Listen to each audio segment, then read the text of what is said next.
so let's talk about this epic season finale.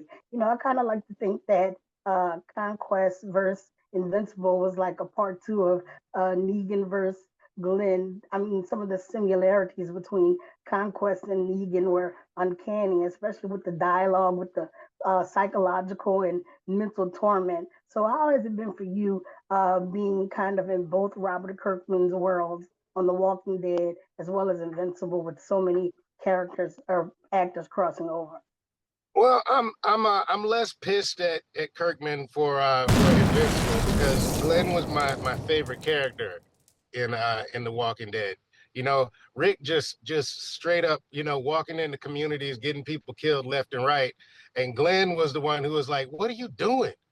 What's wrong with you?" Know what I mean? He was like the voice Little of reason. moral compass there, Yeah, yeah. yeah. And episode before I get on the show, he kills off Glenn. And Abraham, who I thought, Ezekiel at that stage in Abraham's life, I thought, man, they would have a ball together.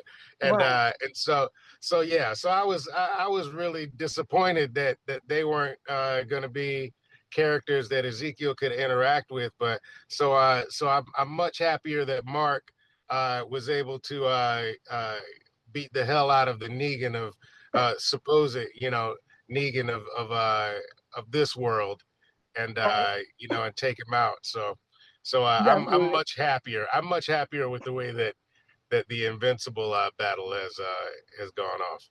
And by the way, So just the Mark War, the Invincible War was just. I mean, you know what? I love the epic. Conquest finale, but man, that Mark Invincible War was just It was epic. brutal. I mean, it was so many different things going on at once that you couldn't Yeah, even fully lock into who you wanted to be protected more. It was just epic. Great TV, great. so good. Yeah.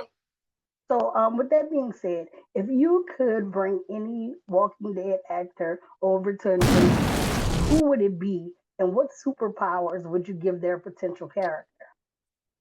I mean, I think you have to go with my first thought is immediately is Michonne. Is Michonne because she practically a superhero already. You know what I mean? It's not hard to see because she's in slow motion, decapitating 3 and 4 walkers at a time. You know, it's not a far stretch for me to see her She's already prepped. flying through the air with a katana. You know what I mean? You wouldn't have to change a thing except make her stronger and make her fly. You know what I mean? And she would be just tearing people to pieces. So yeah. Everybody else, I mean, Daryl is very cool, but he needs that crossbow and a motorcycle. She don't need none of that. You know what I Nope, mean? She don't need none of that. a hundred She's percent. just dreadlocks, blowing in the wind.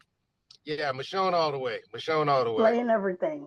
Okay, so Hmm. my last question is, it's been just a little over maybe 9 hours since audiences were able to see the season finale. Do you have any idea what we might be in store for, or what wild adventures viewers are set to go on in season four? You know what? I am not at liberty to say anything about season 4, except that that the that as brutal as these seasons have been, they have been tender. They've been they've had just like beautiful and wonderful moments, and even from just the journey and character arc that Rexplode went on. For us to not to just laugh when he died, but really feel something for a There guy was who's heavy emotions in that oh yeah, scene at the funeral and everything. it's come a long way from from messing up with Eve and Kate to being somebody that we were really but I mean, if we were all being honest, you knew that wasn't gonna last.